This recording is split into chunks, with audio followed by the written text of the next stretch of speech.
Hi guys, my name's Steph. Welcome back to my channel, Indara Farms. That's the name of our farm.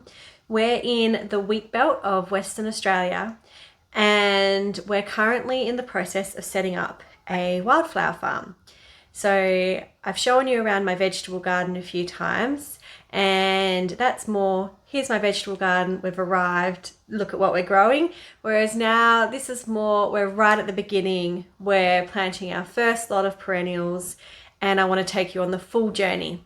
But to do that, I thought we better go back to the start, which is discussing how I got here and what my actual concept plan is for the farm. Okay, so some of you may already know that I have been studying permaculture since 2018. I first went along and did a PDC, which is a permaculture design certificate.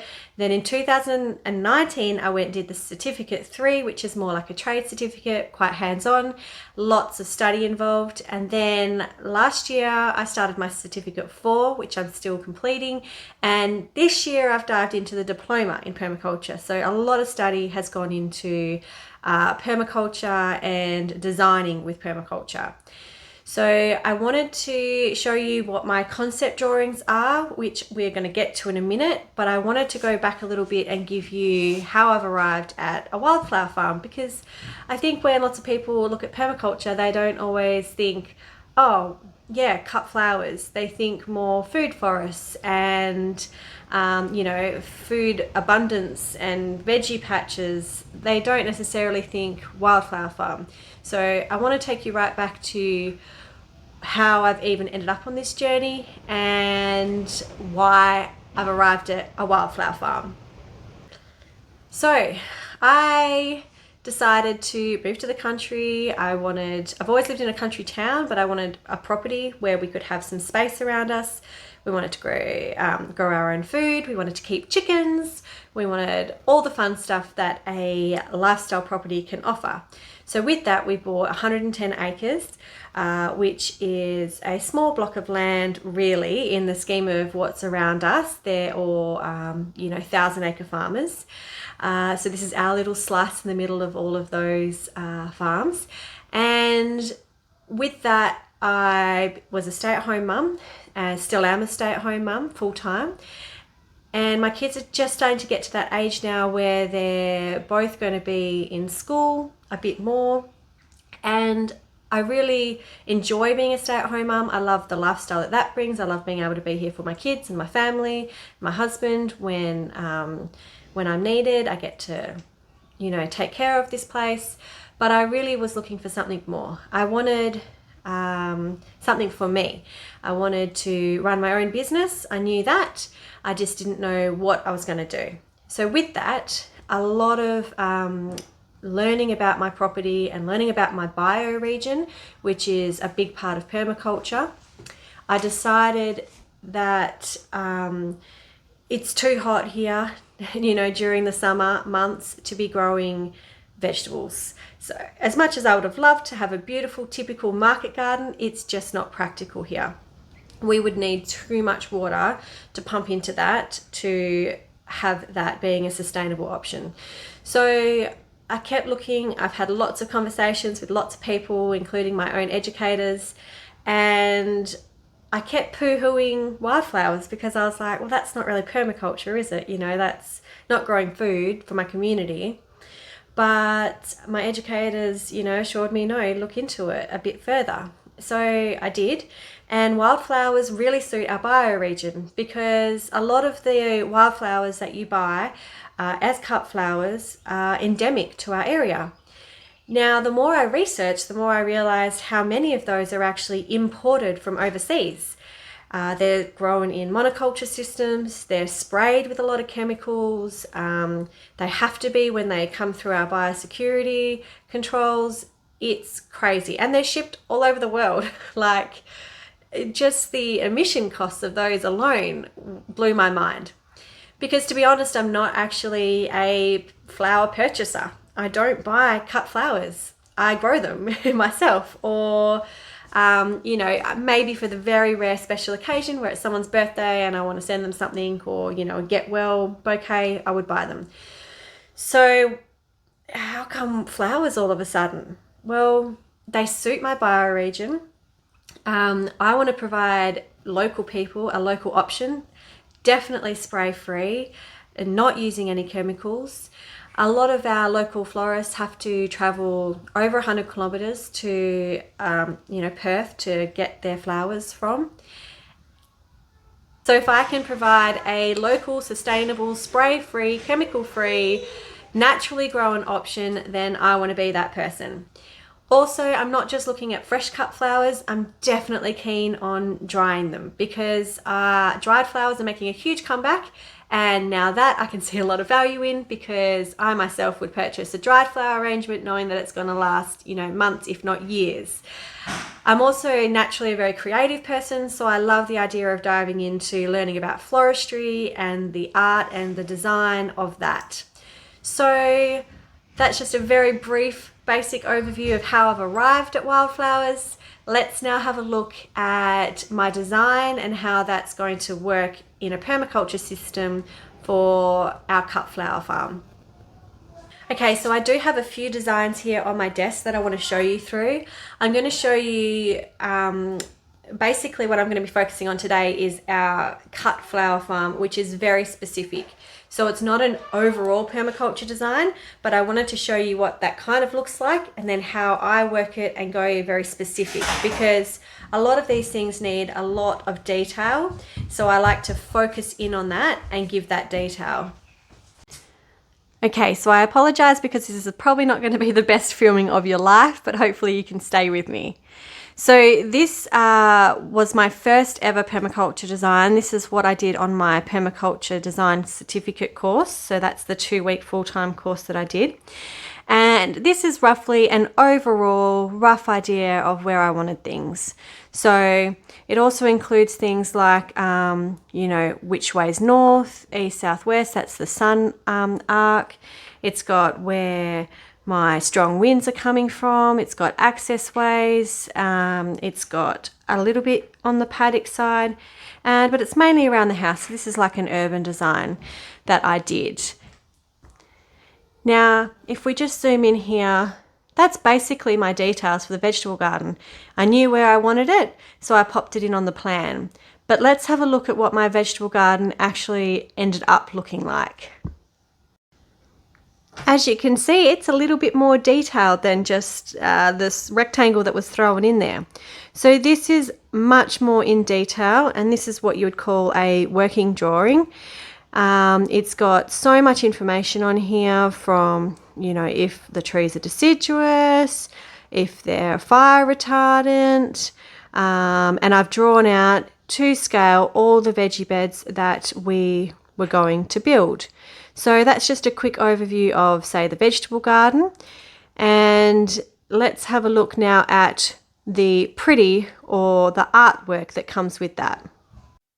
So you just viewed the working drawings, now you're looking at the artwork. So this is more of a pretty drawing so that if you were doing this for a client, they could see visually what that may look like. So that's the vegetable garden. And I just wanted to show you the farm one as well, so you can get the gist that I have done my overall permaculture designs, but I specifically really hone in on, say, the cut flower farm, which is what I'm about to show you. Okay, this one's just in pencil, so it may not show up that great, but this is like the overall farm design. This has got the contours on it. It's got the wildlife corridor. It's got all the different paddocks and the sizes of those paddocks. And that's the overall farm. And what we're going to be looking at today is just this paddock here, paddock 7, which is 2.75 acres. Oh, and one more. This is my chicken rotational grazing design. So this is literally my chicken coop. So as you can see, I've gone into a lot more detail, which is why I like to blow these up and not just have, on a plan chicken coop and, veggie patch. When you actually go to implement those, you need a lot of details. You need the scale to be right. You need to know what you're measuring out and what to build. So that's the chicken coop and runs that I've already done, and we have actually implemented this now. It's there's a few things that changed slightly, like the mulberry tree didn't make it, which I have to replant this year. But if you are interested in me showing you that from design to actual reality, let me know and I'll make a video of that too. So this is the part that we're going to be looking at. It was an old lavender farm on the property. These are photos from before we bought the place from the real estate. And yeah, so this is the 2.75 acres that we are going to be setting up as a cut flower farm, just so you can get the visual. So I just want to add, to get to this point that I'm about to show you, a lot of research has gone in before I start even drawing on the paper. As you know, I've been studying permaculture for a few years now.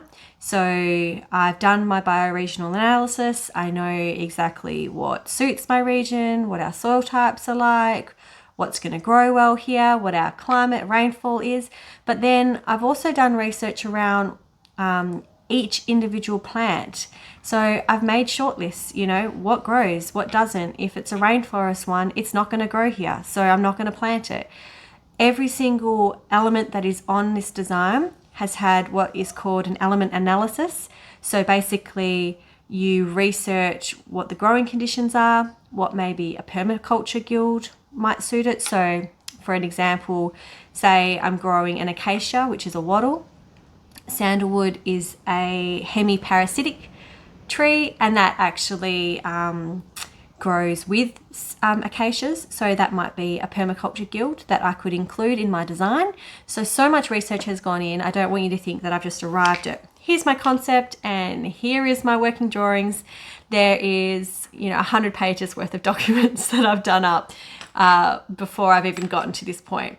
Okay, let's show you guys what the concept drawing is, and then I'll show you the working drawings.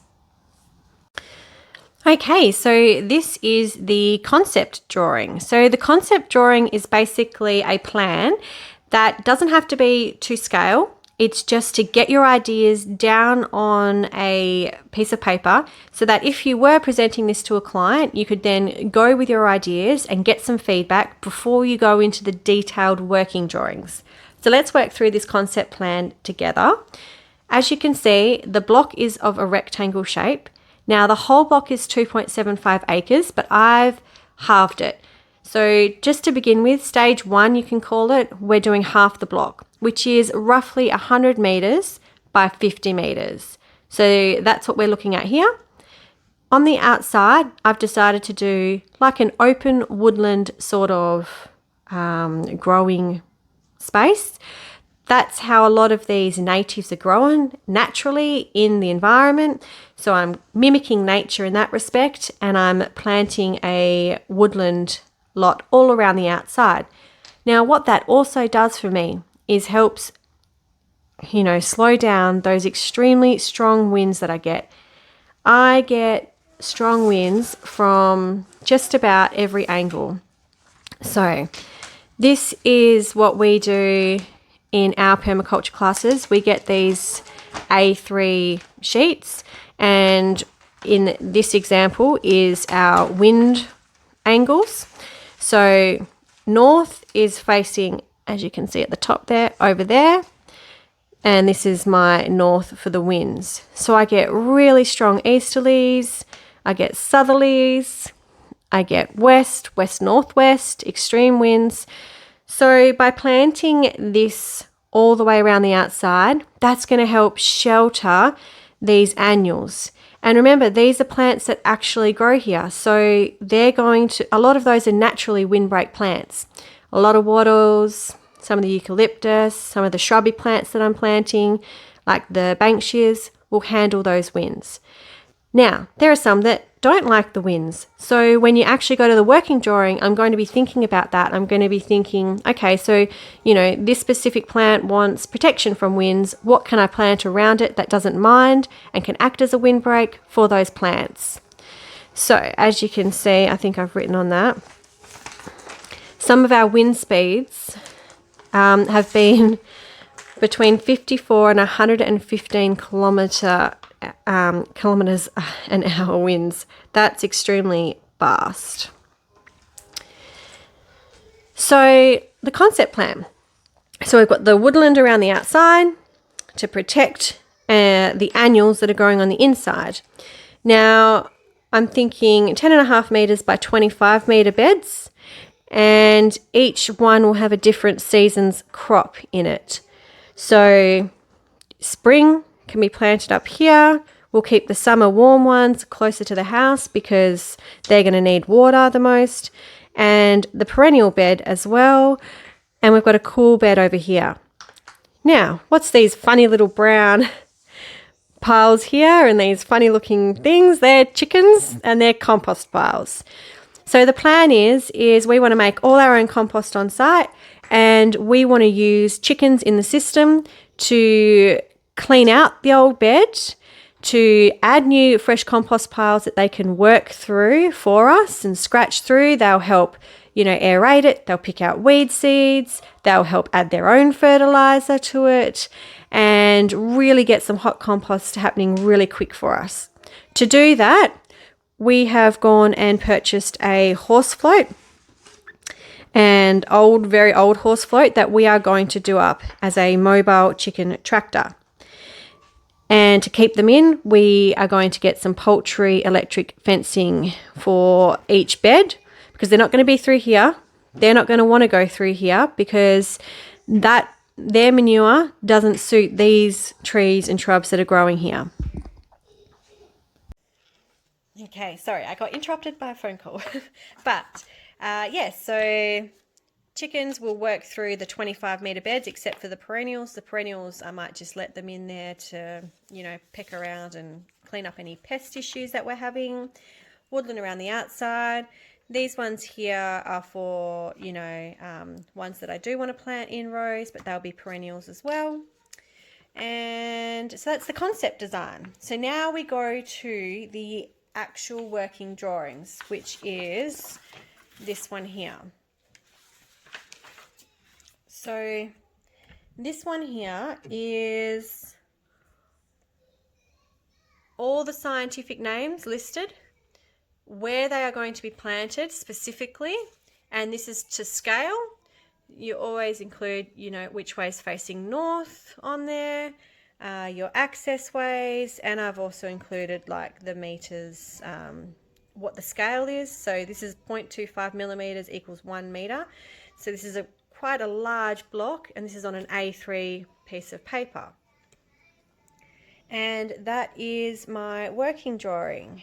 So I've ended up putting some proteas and some lucadendrums in as well, and those ones are going to be in these more block plantings.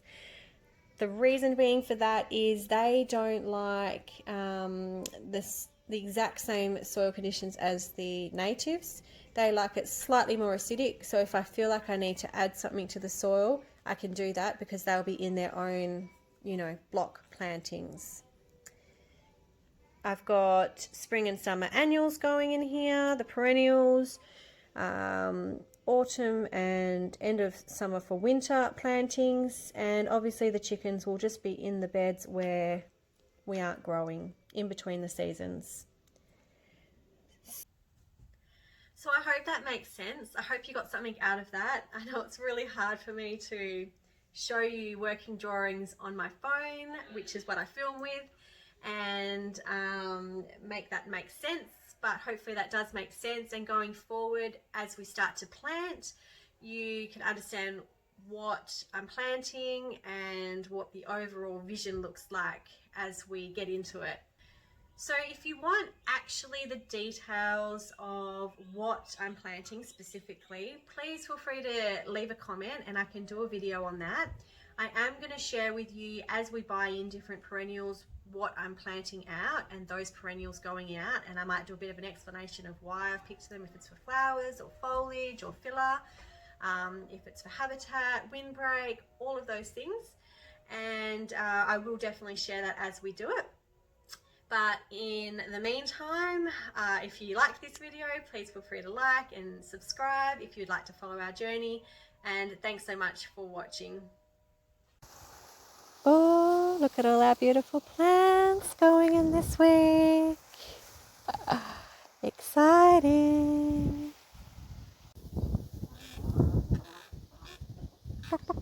You guys escaped. Hey?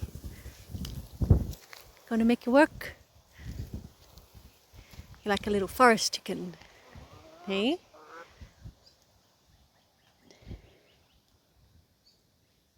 Hey, chicken.